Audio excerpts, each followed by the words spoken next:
السلام عليكم. تعالوا النهاردة نعمل حاجة كده، وصفة من أروع الوصفات اللي هتجربوها. عبارة عن طبقة بسبوسة تحت مستقية بالشربات، وعليها طبقة من القشطة أو الكريمة المخفوقة، وعليها صوص الكراميل وصوص الشوكولاتة في الآخر. حاجة كده غنية جدا، ومن أروع وحاجة تحفة جدا جدا، من أروع الوصفات اللي ممكن تجربوها. المدلعة عندنا في مصر، مش عارفة إذا كانت مشهورة شوية في الدول العربية، بس تعالوا نعمل وصفة من أحلى الوصفات اللي ممكن تجربوها. أنا عندي 3/4 كوب من دقيق اللوز مع تلت كوب من مبشور جوز الهند، مش دقيق جوز الهند، مبشور جوز الهند. عليه نص معلقة صغيرة ممسوحة من البيكنج باودر أو ربع معلقة. انا هستخدم السكر ده الموجود اللي هو مونكي فروت مع اريثريتول، هاخد منه حوالي معلقتين كبار. تقدروا تستبدلوهم بمعلقة كبيرة واحدة من سكر استيفيا. عندي كمان ربع معلقة صغيرة من الليثانسان جم، أو من الصمغ الليثانسان، أو من الصمغ العربي. بقلب المكونات الجافة مع بعضها. وبعدين عندي بقى معلقتين كبار من الزبدة الدايبة اللي في حرارة الغرفة، أو من السمنة البلدي. تقدروا تضيفوا كمان سمنة بلدي عشان البسبوسة كمان بتحب السمنة. أنا ضفت زبدة حلوة جدا جدا، قلبتها كويس لحد ما غلفت كل المكونات الجافة بتاعتنا. عندي بقى معلقة كبيرة من القشطة البلدي او من وش اللبن كده، يعني تقدروا تستخدموا القشطة البلدي عشان انا ما عنديش هنا موجودة. لكن في مصر موجود كده الوش بتاع اللبن، تقدروا كمان تستخدموه. او من الكريمة، يبقى معلقة كبيرة من القشطة او من الكريمة. بقلب المكونات دي، وبعدين اخر حاجة عندي بيضة في حرارة الغرفة، عليها معلقة صغيرة من الفانيليا. وبقلبهم كويس قبل ما اضيفهم على باقي المكونات. الوصفة دي يا جماعة من أروع، يعني مش هتدوقوا وصفة زيها. طبعا كل الوصفات دي من اختراعي، وجربنا قبليها كيك المسخسخة، حاجة كده ولا في الأحلام. دي بقى أحلى وأحلى، دي من أروع الوصفات حقيقي. قلبت البيضة ودخلتها في كل المكونات، وده قوام الخليط غليظ شوية أو تقيل شوية، وتحسوا كده بيمط مع بعضه، أو لزج شوية. أنا عندي كده طاجن بايركس صغير أو طبق بايركس صغير، هنزله فيه. هنزل الخليط بتاعنا، ويا اما بقى تعملوه في القلاية الهوائية زي ما انا هعمل على طول، وانتوا عارفين دي طبعا بستخدمها تقريبا في كل الوصفات دلوقتي. فبستخدمها على برنامج البيكنج على 160 درجة سليزية، بياخد حوالي كده 20 دقيقة. او في الفرن على 175 درجة سليزية، برضو بياخد من 20 دقيقة بالكتير قوي، 25 دقيقة. وتعالوا بقى نعمل تاني حاجة معانا، هي صوص الكراميل. ربع كوب من سكر القلي لوز، السكر ده رائع جدا في صوص الكراميل. تقدروا تستبدلوه بمعلقتين 3 كبار من سكر ستيفيا. باحطه على نار أعلى من المتوسطة بشوية، لحد ما السكر ده بيدوب وبيكون لي كده، أو بيتحول لسائل شفاف معايا. هستنى عليه شوية، السائل الشفاف ده هيبدأ يتحول لي اللون الذهبي، أو لون جولدن كده معانا. بمجرد وتحسوا كده بفوران، وهتلاقوا اللون الجولد بدأ يجي بقى على طول، أو يبان في الكراميل بتاعنا. أول ما ألاقي اللون كده بدأ يصفر، فهنزل بعد كده معلقة كبيرة من الزبدة. الصوص ده كده بياخد حوالي 10 دقايق على بعضه. معلقة أو معلقتين كبار من الزبدة. وزي ما انتوا شايفين، تحول اللون بيبدأ بلون شفاف وللون ذهبي، وبعدين بيبدأ يغمق شوية بشوية. بستمر في التقليب ولحد بقى ما احصل على اللون المطلوب. زدت بعد كده معلقة كبيرة من القشطة برضو. طبعا اللي مش حابب يستخدم الكريمة، تقدروا تستخدموا البديل قشطة بدون بقى أي حاجة خالص فيها مواد حافظة، أو حاجة عندكم قلق منها. قشطة بلدي معلقة كبيرة. بستمر في التقليب، بياخد حوالي 10 دقايق الصوص ده. هستمر في التقليب لحد ما الصوص يكثف لي شوية كده ويتقل معايا. ينزل لتحت كده ويمسك في الكسرولة بتاعتكم، يبدأ يتقل حاجة بسيطة. وباخد بالي على طول، مش عايزاه يغمق اكتر من كده. تحفة جدا قوامه، مجرد انه بيبرد دقيقتين هتلاقوه بقى قوام كثيف جدا، ومن اروع الوصفات. نسيت تفصيلة صغيرة جدا في صوص الكراميل، لازم نضيف عليه رشة من الملح. أنا ضفتها بعدين، بس يفضل تضيفوها لأن دي مهمة جدا في صوص الكراميل.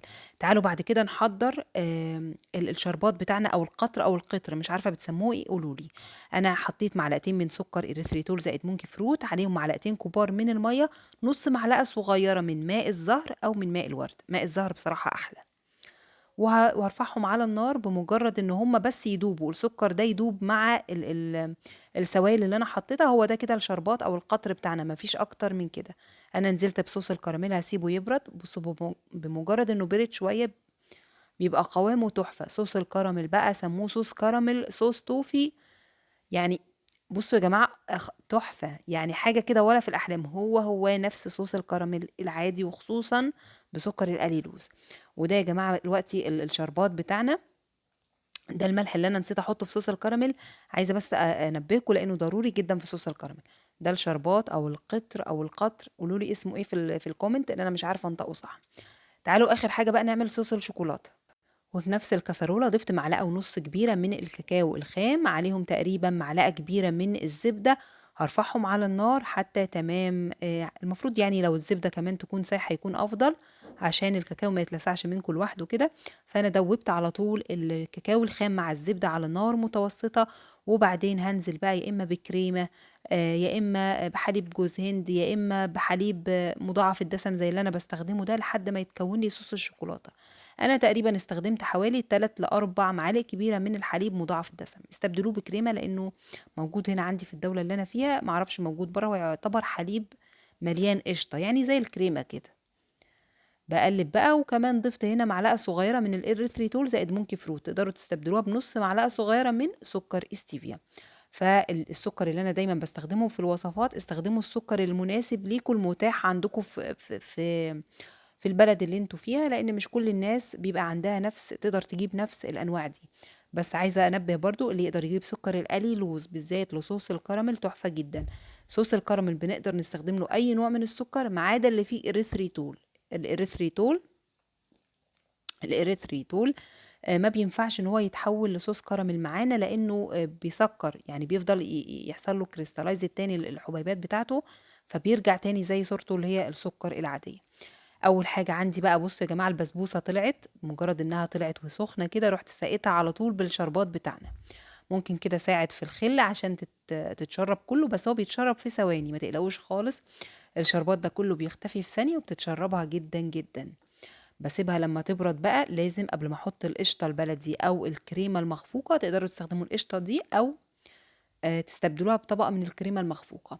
لازم اسيب البايركس بتاعنا ده يبرد تماما، وبعدين اضيف بعد كده طبقة بقى كده سميكة من القشطة او من الكريمة المخفوقة، ودي هتكون تاني طبقة معانا بعد البسبوسة اللي شربناها بالشربات بتاعنا. بفرد على طول بالسباتيولا كده، وبعدين هتكون اخر طبقتين معايا بالكراميل والشوكولاتة. يا سلام بقى، يا سلام. يعني بجد بجد، يعني حاجة كده ولا في الأحلام. اللي ما جربش وما عملش أي وصفات من وصفات القناة بتاعتنا يبدأ بالوصفة دي. بصوا يا جماعة، صوص الكراميل أو صوص التوفي عامل إزاي وأنا بنزله. يا سلام عليه. وطعمه يعني لا يفرق، ما يفرقش نهائي نهائي عن أحلى صوص كراميل بتاكلوه من بره، نهائيا. دي كده كانت معانا تالت طبقة، وبفرده كده بالشكل اللي انتوا تحبوه. وبعدين هنزين بعد كده بالشوكولاته في الاخر. اللي عنده بقى افكار للتزيين احسن مني، عشان انا مش متخصصه قوي في التزيين وبزهق منه بصراحه، يزين اكتر مني. يعني بصوا دي كده ابسط طرق التزيين وهتديكوا نتيجه مش معقوله. انا عندي صوص الشوكولاته اهو، قلبته تاني عشان لو في اي حاجه كده مكلكعه معايا او لما بيبرد شويه بيمسك في بعضه، فقلبوه بالمعلقه. وبزين بقى، بصوا بالطريقه دي. طريقة سهلة جدا وهبلة جدا يعني، وهتطلع حلوة ورابعة. بالمعلقة كده بشد خط، ولا أدوات تزيين ولا أي حاجة، وطلعت بالشكل المش معقول اللي انتوا شفتوه.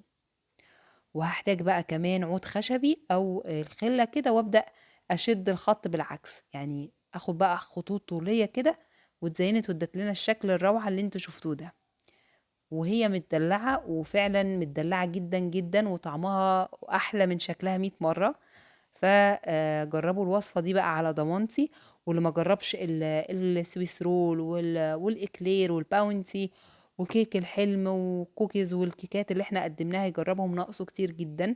وصفاتنا من اروع الوصفات السهلة. ده اللي بيميز عندنا القناة، إن الوصفات يا جماعة مش هتلاقوا وصفة صعبة.